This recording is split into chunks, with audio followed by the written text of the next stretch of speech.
Las advertencias de la resistencia regional a Israel van en aumento y no se detienen. Por el contrario, se registran con mayor incidencia y con mayor contundencia.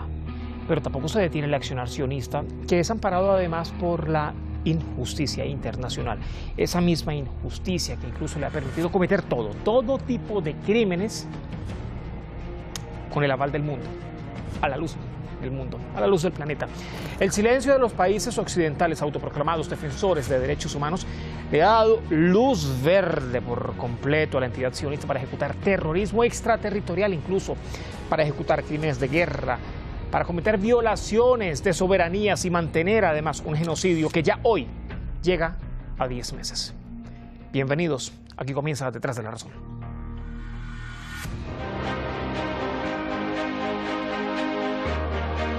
El secretario general del Movimiento de Resistencia Islámica del Líbano advierte que la respuesta al régimen de Israel por el asesinato de los líderes de la resistencia, Ismail Haniyeh y Fuad Shukr, llegará sin importar las consecuencias. Seyed Hassan Nasrallah destaca que el temor entre los sionistas debido a la represalia forma parte de su castigo. بعد اغتيال الشهيد القائد إسماعيل هنية في طهران إيران تجد نفسها ملزمة بالرد والعدو ينتظر بتهيب كبير وضياع وحدنا أو في إطار رد جامع لكامل المحور. هذه معركة كبيرة ودم غال وعزيز واستهداف خطير.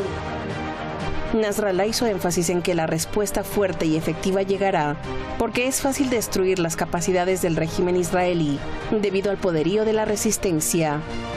واستهداف خطير لا يمكن أيا تكن العواقب أن تمر عليها المقاومة هكذا، ولكن لا يمكن أن نطالب من أحد لا في لبنان ولا في خارج لبنان أن نتصرف مع العدوان الذي حصل يوم الثلاثاء الماضي على أنه عدوان طبيعي في سياق المعركة القائمة. Acerca de otras cuestiones de la región, Nasrallah señaló que el premier israelí no quiere detener el genocidio en Gaza y solo busca expulsar al pueblo palestino. El líder de Hezbollah denunció también el doble rasero de Estados Unidos hacia la situación actual del pueblo gazatí. عم بيقولوا لإيران وللبنان وللكل طولوا بالكم علينا شوي، اعطونا شوية وقت، نحن عم نشتغل لوقف الحرب في غزة، مش انتم هدفكم وقف الحرب في غزة؟ نعم، الهدف هو وقف العدوان على غزة، وقف الحرب على الشعب الفلسطيني. ولكن من يمكن أن يثق بالأمريكيين؟ 10 أشهر خداع ونفاق وكذب على كل المجتمع الدولي وشعوب العالم ودول العالم انه بدنا نوقف الحرب ونوقف الحرب ونوقف مستمرة ويعطوا سلاح ومال.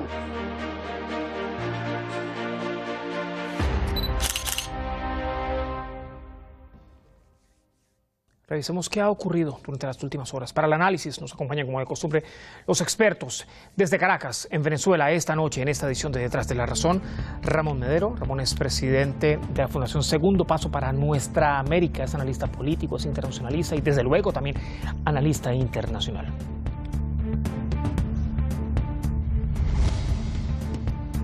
Desde Astana, en Kazajistán, Rosalba Lobé. Rosalba es periodista, es internacionalista, es analista geopolítica, es además articulista, es investigador y desde luego colaboradora de diferentes medios internacionales. Señores, ¿cómo están? Bienvenidos. Qué gusto tenerlos a los dos en esta edición de Detrás de la Razón. Buenas tardes, buenas noches.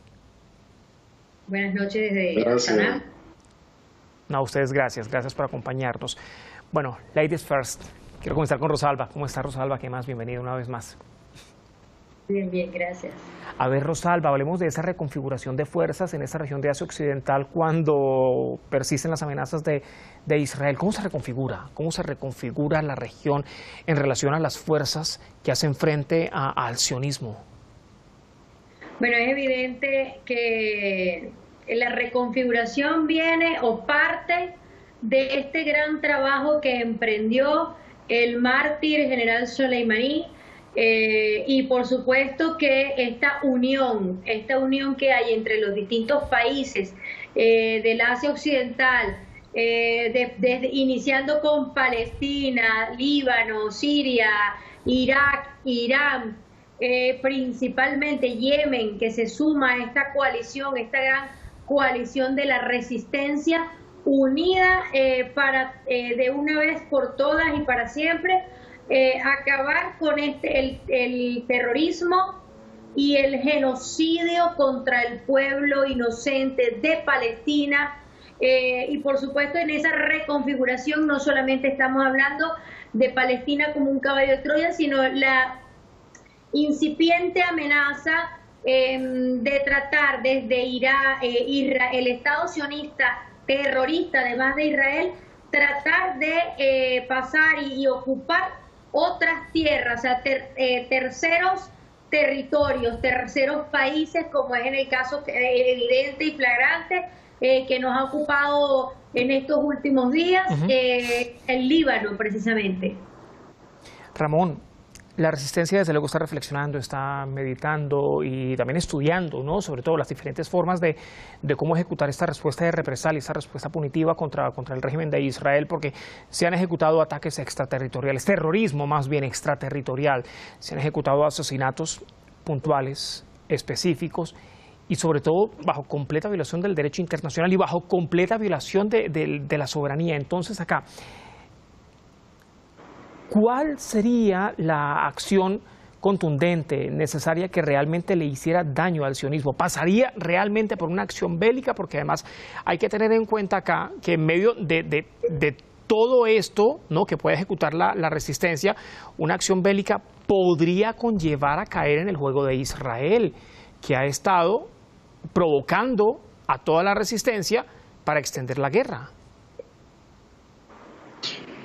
Exactamente, se trata de una provocación sistemática que se ha visto materializada en los atentados terroristas que, bueno, vieron con el martirio tanto de Haniyeh en tierra de Irán, violando flagrantemente todos los estamentos jurídicos internacionales, porque no solamente allí se violó el territorio, la soberanía, sino que además dentro del concepto islámico, dentro de las costumbres y de las tradiciones islámicas, es de una ofensa demasiado alta asesinar a un huésped. Es decir, el Irán, que tenía allí hospedado un evento además internacional como era la toma de posesión de Pezeshkian, el hecho de haber asesinado allí, pues pone a Irán en una situación en la que tiene que responder de una manera contundente. Pero sabemos que Netanyahu lo que está haciendo acá es lo mismo que Zelensky, mantenerse en el poder. Es decir, Netanyahu lo que busca es mantener la situación de crisis, de alerta máxima y de una conflagración bélica, y está negado además a cumplir con todos los acuerdos, con todas las exigencias que se están presionando a lo largo de todo el mundo, porque ceder ante esto significaría su derrota, sería pues totalmente canibalizado y sería sometido pues a un escarnio tremendo por parte de la propia sociedad sionista israelí. Entonces estamos viendo que esta respuesta tanto de Irán como de Yemen que se espera y tanto de acá, se está meditando, se está estudiando cuál es la proporción para no caer precisamente en ese juego, porque sabemos que está cumpliendo con una tarea encomendada, el hecho de que haya cometido esos actos de terrorismo justo después de haber visitado el Congreso de Estados Unidos, donde ante el mundo entero dijo que es un modelo, que es una conflagración entre dos modelos, entre la barbarie y la civilización. Bueno, si esa es la civilización, pues yo me considero también dentro de la barbarie, porque no podemos permitir estos actos de genocidio en ninguna parte del mundo. Rosalba, ¿qué pone acá en juego una guerra a gran escala? ¿Está en peligro la soberanía regional, por ejemplo? Es preocupante, pues, cuando hablamos de una escalada bélica, hablamos no solamente de una soberanía regional, hablamos de la incursión justificada, provocada, por supuesto, justificada de la incursión de los Estados Unidos, de la OTAN, de los famosos cascos azules, bueno, para tratar de participar en una guerra en la que no hay ganadores posibles en la región y la que iría en retroceso a una región que está avanzando mucho en los últimos tiempos y muy especialmente cuando hablamos en la construcción de un nuevo orden mundial. Quiero reflexionar un poco más allá de esto y retomar un poco parte de las preguntas que estás haciendo a ambos invitados, y es que precisamente hay que entender que hay una confabulación mundial que es real y que en donde hay dos socios interesados principalmente trabajando en función de ello muy articuladamente, muy sistemáticamente, que son los Estados Unidos de América y por supuesto el Estado sionista terrorista de Israel. Ambos de manera conjunta, por un mismo interés, tratar de preservar un orden mundial que está cada día más en decadencia, declinando ese gran poderío gracias a la supremacía de lo que representa el desarrollo de las regiones del mundo. Y yéndome concretamente al Asia Occidental, observando cómo Irán, que lidera la región, Irán ha logrado, a pesar de los bloqueos, las medidas coercitivas unilaterales a las que ha sido sometida por Estados Unidos, principalmente, que ha sido sometida en estos últimos 45 años, hablamos de un desarrollo, una economía de resistencia. Y es que el Estado sionista de Israel, en complicidad con los Estados Unidos de Norteamérica, con los gobernantes de la Casa Blanca, sin importar quién ocupe esa silla presidencial, el objetivo sigue siendo utilizar este conflicto como un caballo de Troya para incursionar, para tratar de penetrar en la zona de Asia Central. Esto a su vez pone en riesgo no solo la seguridad de la región, la seguridad regional, sino una carrera armamentista de escala de más grandes magnitudes.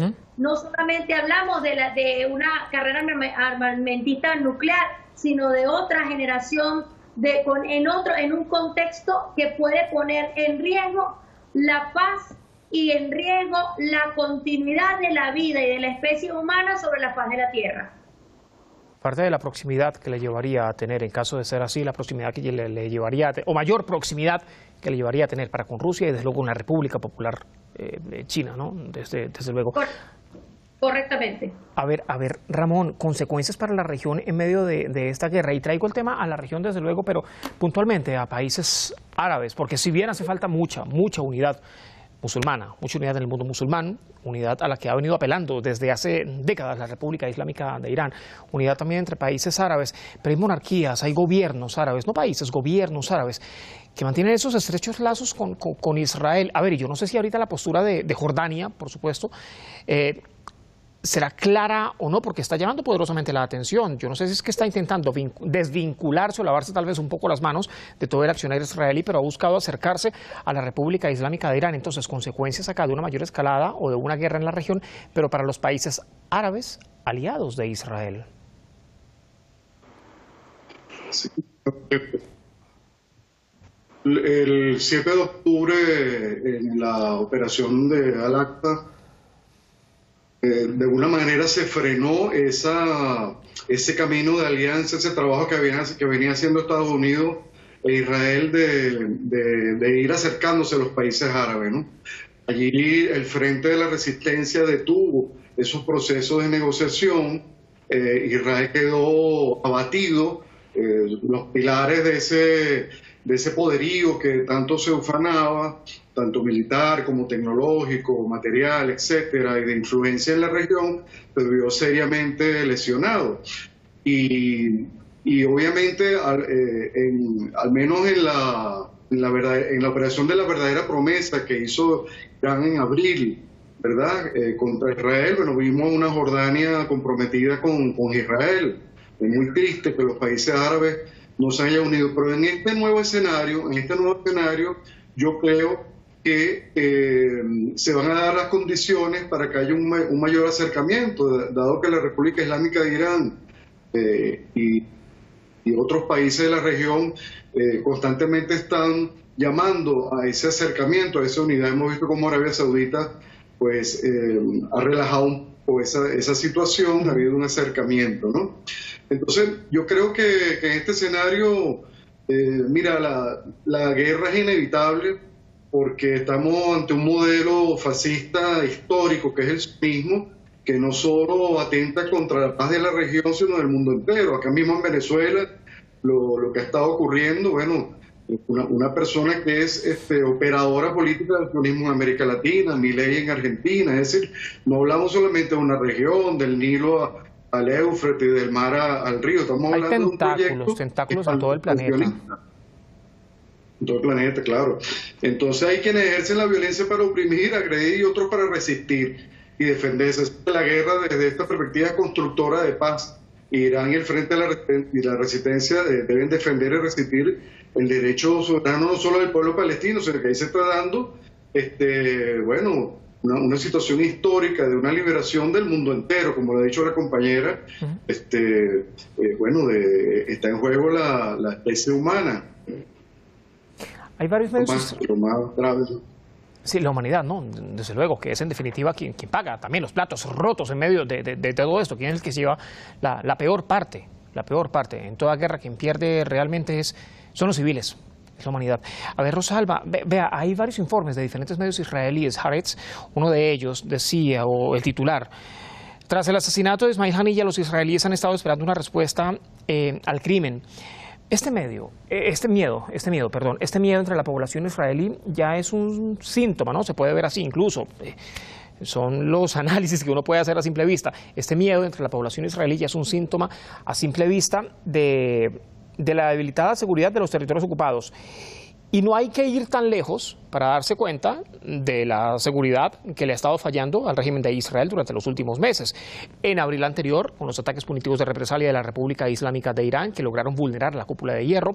Hace escasas 2 semanas, también con una incursión aérea que hizo Ansarullah de Yemen con drones de fabricación nacional, drones de fabricación Yemen, y hago incisión en esto, porque Yemen es el país más pobre del mundo árabe, que está bajo sanciones y que aún así ha podido desarrollar su carrera armamentística. Pero entonces, hay una debilidad o una seguridad bastante debilitada en los territorios ocupados. ¿Cuánto puede afectar este miedo entre la población, sumado a esa debilidad de la seguridad, al sionismo, Rosalba?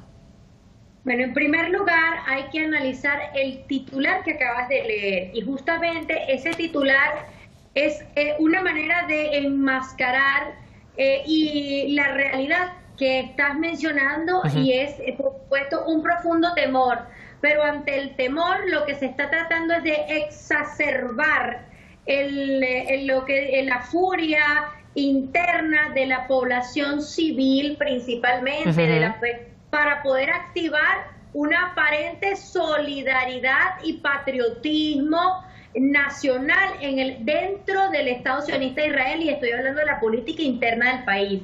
Es como un llamamiento, es evidente la manipulación, somos periodistas, y la manipulación mediática es parte de la estrategia de una guerra mediática internacional, y en este caso, en el público interno, exacerbar el patriotismo, la necesidad de unión para luchar contra esta gran amenaza. La aparente exigencia, y es la justificación ante los medios a nivel internacional, ante la opinión pública internacional, Estado y gobierno, que es, pareciera ser, por la forma en que se manipula la noticia, que es la voluntad del pueblo israelí que ocupan el territorio del Estado de Israel el que está exigiendo y demandando una contraofensiva, una respuesta contundente. Eso por un lado. Por el otro, nos sigue evidenciando que el Estado sionista de Israel, el gobierno de Benjamín Netanyahu, está en decadencia. Hay un reclamo interno, cada día que pasa ha tenido un desgaste, toda su estrategia militar, sus soldados, su población militar, su tropa armada y por supuesto el descontento nacional de quienes son mucho más religiosos y han sido obligados por la fuerza a alistarse y a ir a un frente de batalla para el cual no están preparados. Los ultraortodoxos. Y finalmente, para llegar un poco más allá en la pregunta en general, es evidente que quieren generar una matriz de opinión en donde quieren seguir siendo ellos las víctimas y además de las víctimas, pues los héroes que pueden lograr acabar contra un gran flagelo. Los territorios ocupados, pues estuve leyendo algunos titulares, no solamente estamos hablando de Cisjordania, de Gaza, sino que estamos hablando incluso del territorio de Líbano, en donde los medios internacionales titulan que los distintos estados y gobiernos, especialmente de Europa, Reino Unido, Unión Europea, incluso Estados Unidos, que han recomendado huir del país a los ciudadanos que se encuentran en el territorio. Eso es tratar de activar una alarma mediática de unos conflictos de escalada tal que va a haber un aniquilamiento total de la población, bien sea por el ataque defensivo, aparentemente según, o ofensivo, mejor dicho, del Estado terrorista de Israel contra el Líbano y contra la región, y a su vez también anuncian tambores de guerra de una respuesta contundente. Pareciera ser en lo que es la mediática internacional que vamos a una tercera guerra mundial en donde su nacimiento es justamente Asia Occidental, un territorio musulmán árabe que además tiene grandes riquezas y que son países que definen la política energética mundial además y juegan en este momento un rol fundamental en la construcción de los nuevos corredores del desarrollo del siglo XXI, como lo venimos comentando anteriormente. Claro, que hace además un engranaje importante en la construcción del nuevo orden mundial. Ahora, Ramón, a ver, en ataques anteriores, ataques de represalia anterior, bueno, ya lo veníamos hablando, ¿no? El sionismo ha recurrido a la ayuda internacional, incluso a la ayuda de los vecinos. Una represalia ahora de la resistencia también hará que recurra a la ayuda internacional, porque, a ver, estamos viendo una resistencia mucho más unificada y también estamos viendo, me queda poco tiempo lamentablemente, pero también estamos viendo a unos aliados de Israel que simplemente ya no pueden justificar todo el accionar sionista, todo el accionar terrorista de Israel. Entonces, ¿estarían dispuestos a involucrarse aún más en un evento bélico, en una guerra? Sí, yo pienso que los países árabes tienen que reflexionar acerca de su papel, acerca de su apoyo no al sionismo, porque aquí está en juego la paz de toda una región. Si ingenuamente se va a apoyar un proyecto de este tipo, hasta qué punto cada uno de estos países tiene garantías en un fascismo como el que acabamos de describir, que no sea también a mediano o largo plazo objetivo militar y de hegemonía del sionismo, ¿no? Yo recuerdo que en las conferencias de Múnich sobre seguridad, cuando Trump era presidente, allí se le exigía volver a la guerra, porque la guerra es la manera de sostener las economías. Y entonces yo creo que este juego macabro de sembrar, por ejemplo, esos escenarios de guerra en Ucrania, ese frente en Ucrania, y querer crear otro en Asia Occidental, o Oriente Medio, como quieren decirlo, pues forma parte de ese plan actual de la hegemonía que está en declive, como bien lo dice Rosalba, es decir, está en declive no solo Occidente, que es lo que reclamaba esa conferencia de seguridad de Múnich en esos años, lo sigue reclamando, y pide mantener la situación de guerra, porque de eso vive el capitalismo, de la muerte, ¿no? de los genocidios, de la muerte, para mantener las economías de Europa y de todos estos países. Entonces es un operador, el sionismo es un operador que mantiene, que tiene como tarea mantener esa situación allí. Los países árabes, y Turquía en este caso, que no es árabe, pero Turquía cuando se acerca, cuando demanda también junto con Sudáfrica a la Corte Internacional de Justicia, pues también una manifestación, hay una conciencia regional de que los métodos que está aplicando el sionismo para mantener esa hegemonía son terribles. Recordemos que el mito de Josué, dentro de los mitos teológicos de lo que se vale el fascismo, el sionismo como fascismo orgánico, bueno, es terrible, ¿no? Es la matanza, es la autorización para exterminar por completo niños, mujeres, animales, cultivos, pueblos, literal, arrasar con la tierra entera con tal de cumplir su objetivo. Y eso no va a respetar ninguna soberanía, es un proyecto que no tiene límite territorial, eso es expansionista. Entonces, y es parecido a lo que se está viendo acá, Ramón, perdone que lo interrumpa, lamentablemente se me termina el tiempo, pero en efecto es prácticamente lo que se está reviviendo acá. Por parte del régimen de Israel. Es lamentable, pero se nos acaba el tiempo, señores. Muchas gracias, Rosalba, Ramón, muchísimas gracias. Con gusto. Muchas gracias. No, por favor, que esté muy bien. Hasta la próxima. Mira esto, The Wall Street Journal, medio estadounidense, ha publicado este mismo miércoles que Irán tiene drones y que tiene misiles balísticos, que el sistema de defensa de misiles de Israel, el conocido Cúpula de Hierro, no puede interceptarlos y que está tal vez dudando de ello. Es decir, Israel no está previsto para ello. Incluso ha recalcado The Wall Street Journal que el movimiento de resistencia islámica del Líbano también tiene decenas de misiles, de morteros, cohetes y misiles guiados de precisión. Entonces, aquí uno se pregunta, ¿qué tiene Israel bajo la manga para mantener las provocaciones contra el eje de la resistencia? Gracias, como siempre, por acompañarnos. Mañana analizamos la designación de Yahya Sinwar como jefe del Buró Político del Movimiento de Resistencia Islámica de Palestina, Hezbollah. Hasta la próxima.